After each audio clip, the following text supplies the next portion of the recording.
Hi, I'm Steve Lemons, and today I'd like to read the book of Mark, chapter 8.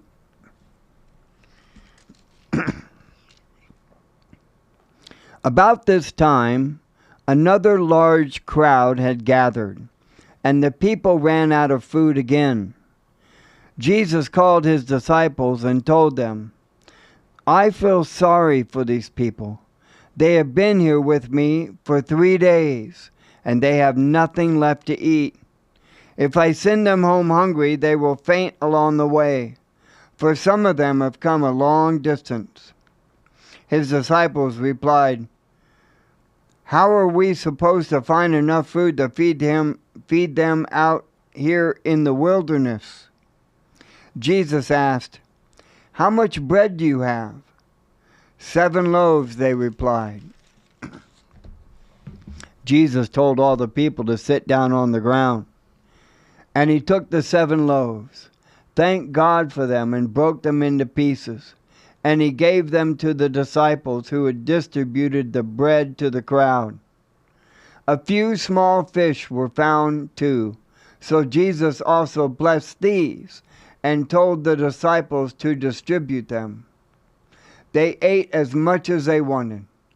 Afterwards, the disciple picked up 7 large baskets of leftover food. There were about 4,000 people in the crowd that day. And Jesus sent them home after they had eaten. Immediately after this, he got into a boat with his disciples and crossed over to the region of Dalmanutha. When the Pharisees heard that Jesus had arrived, they came and started to argue with him, testing him. They demanded that he show them a miraculous sign from heaven to prove his authority. When he heard this, he sighed deeply in his spirit and said, "Why do these people keep demanding a miraculous sign? I tell you the truth, I will not give this generation any such sign." So he got back into the boat and left them, and he crossed to the other side of the lake. But the disciples had forgotten to bring any food. They had only 1 loaf of bread with them in the boat. As they were crossing the lake, Jesus warned them, "Watch out, be aware of the yeast of the Pharisees and of Herod." At this, they began to argue with each other because they hadn't brought any bread. Jesus knew what they were saying, so he said, "Why are you arguing about no bread? Don't you know or understand even yet? Are your hearts too hard to take it in? You have eyes, but you can't see. You have ears, but you can't hear. Don't you remember anything at all? When I fed the 5,000 with 5 loaves of bread, how many baskets of leftovers did you pick up afterwards?" 12, they said. "And when I fed the 4,000 with 7 loaves, how many baskets of leftovers did you pick up?" 7, they said. "Don't you understand yet?" he asked them.